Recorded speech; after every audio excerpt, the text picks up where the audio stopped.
Hey second graders, Mr. Bell here. All right, let's start our next project. This one is going to be autumn leaves. Of course, autumn leaves that look like they're being blown around in the wind. So you see, you want to make your leaves with autumn colors. So you have your yellow and your orange, and red, and we'll use the brown for the stem and the veins. And you'll see all those colors mixed in here. And then, of course, you'll use some spirals, any kind of spirals that you can place in between and around the edge. And I stuck with some cold colors in the background, makes it look colder and windier. So some purple and white, and then I painted blue around there. And this is a crayon resist project, so if you color hard enough with the crayons, then you should be able to paint blue on top of everything. All right? So think about that. If you don't have paints, then you'll want to color on top kind of lightly with a blue or a blue-greenish crayon. So that'll work too. So if you don't have paints, you might want to go get some at Ingles or the dollar store and ask for some for Christmas. Okay? All right. But you can do this project without paints also. All right, so let me show you how you do this. What you're going to need, of course, is a piece of paper. I'm using a little bit thicker of a sheet of paper, but you can use a regular sheet of paper too and still paint on it if you don't make it too wet. So, piece of paper, a leaf, or some leaves. If you want to make a smaller leaf and a bigger leaf, you can do that like I did here. So I have a couple of different sized leaves, and I got these at the Parks and Rec department in town. There's a lot of trees there near the baseball fields and the little playground area, and you'll see lots of leaves like this. Maybe in your backyard or your front yard you have some. So just find some, or if you can't find any, then you'll just have to draw the shape of the leaf yourself. But I don't think you'll have any problem finding some leaves at some point. Okay, and you'll need brown crayon and yellow and orange definitely, and you might want to use red also. So here we go, and of course a pencil. All right, so you can place your leaves where you want them to go. I don't care how many leaves you make. Do at least 2. But if you want to trace 3 or 4, that's up to you. It's more work for you. But I like to place them around kind of like that. Look like they're blowing. So let me put this to the side. And hold your leaf down the best that you can and trace it. And sometimes my pencil touches the leaf and sometimes it doesn't. But it's close enough so I can get the look of a real leaf. You can have somebody hold the leaf for you if you want to. Use some teamwork. But if you're careful and take your time, you'll be able to trace this on your own. Turn your paper however you need to get it to work. Now I'm going to do this side. Yeah, I messed up there a little bit, but later on you can do some erasing and fix it however you need to. You might not want to go as fast as I'm going. Need to make sure I don't run out of time. I'm going to put this one like that. Like that. There we go.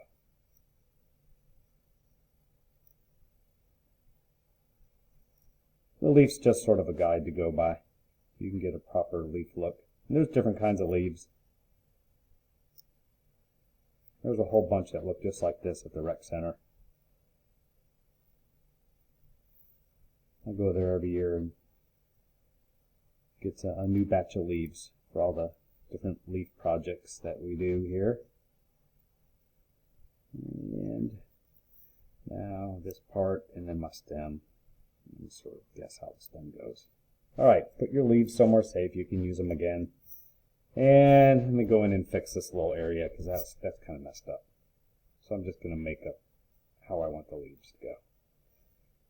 Alright, I like it. I think that looks good.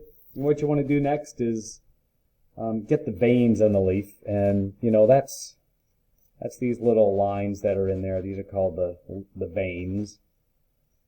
Okay? So I'm going to go right through the middle, and then just go like this.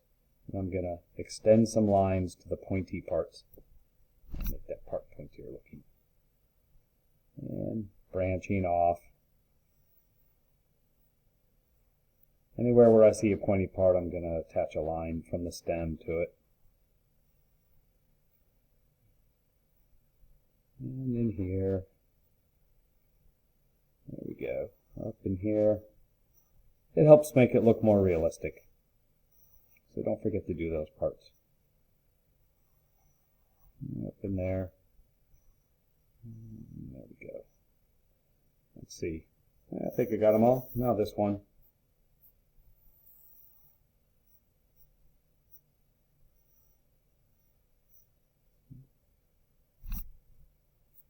I'm a little too fast there. And up in here.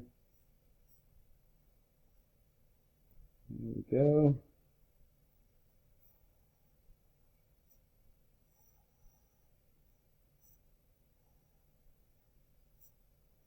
There we go. We have some realistic looking leaves, just like that. That's all it takes.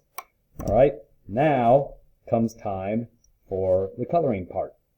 Because you want to get the brown and the oranges and yellows and reds in there, and that's the next part. So here we go. I like to start with the yellow. So really I'm going to be blending the colors together. So I'm going to go ahead and put some yellow in there.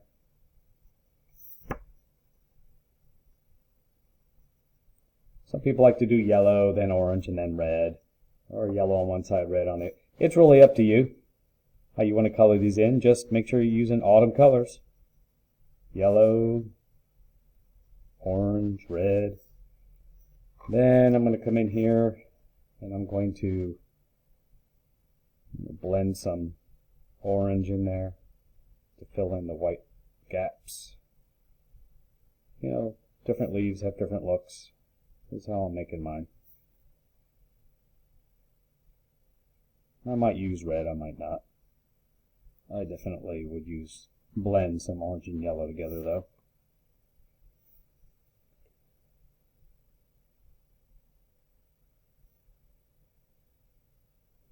Make sure you do this with crayon and not marker. It blends together better with crayon, see? Smears in together and makes it look more natural.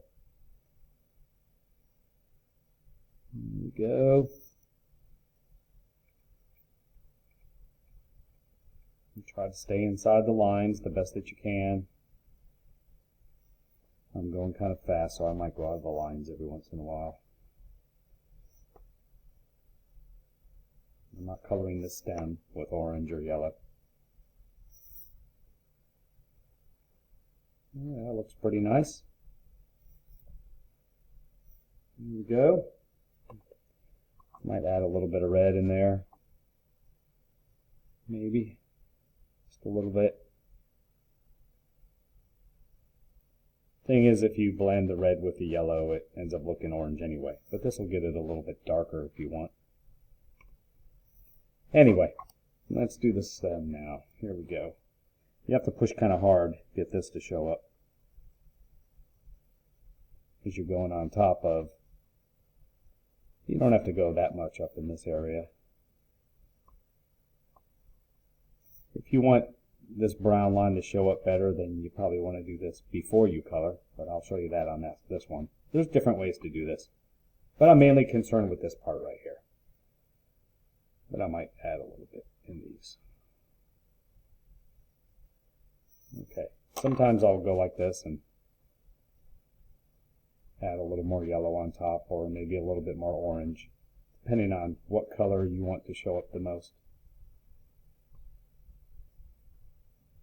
Remember, we're painting on top of this, if you have paints, so you want this filled in really well, otherwise paint will get inside these little open areas. I want this leaf to be a little more yellowish. Okay, You can also start with the brown first if you'd rather. So here we go. I'm going to color my stem first and trace. I don't want it too thick up here. Use a really pointy part if I can. There we go. I should have used the edge of this. So I'm doing this different than I did this one.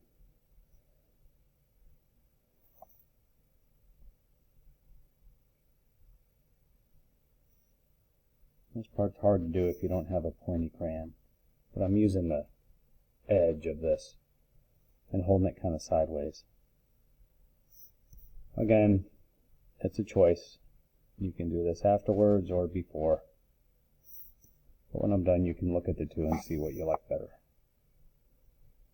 There we go.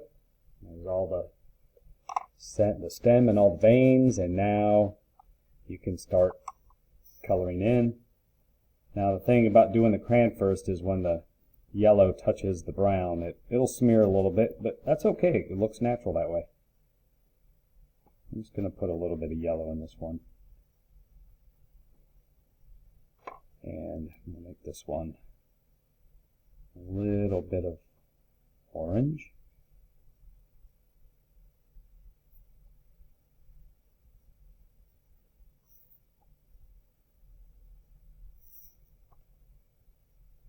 I don't have to color that neatly because I'm going to be blending colors. And now I'm going to add more red to this one than I did on this one. So I'm going to come in here and color in the red. There we go. Every leaf's a little different than the next one.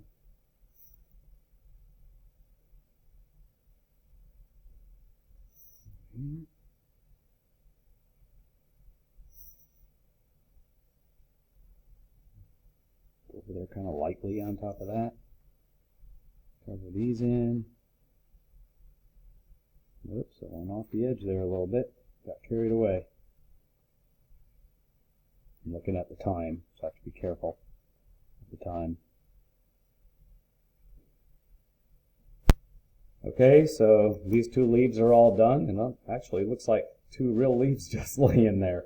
Ones that turned color up on the tree, and I pulled them off and laid them on paper. Okay, so next, we're going to work on the spirals. And I'm going to get a white crayon and a purple crayon. And I'm going to start with the purple. And the spirals get bigger and bigger.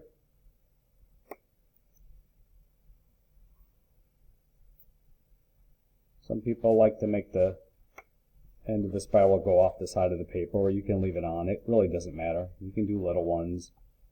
It can be more oval shaped like this. You can have the lines go around and spin off the side. I do like having mine go off. It can be more circular. A spiral really is circular, but sometimes I like to stretch them like this. Kind of looks kind of neat. Okay, looks pretty windy. Gives the picture movement. Then it comes time for the white. And it's going to be hard to see, so you just have to press really hard and follow the shape. And just keep on going around all your different spirals. Then I'm going to add a bunch of little dashes like this all over. I'm going to add some purple ones, kind of lightly. I'm not pushing hard. In between.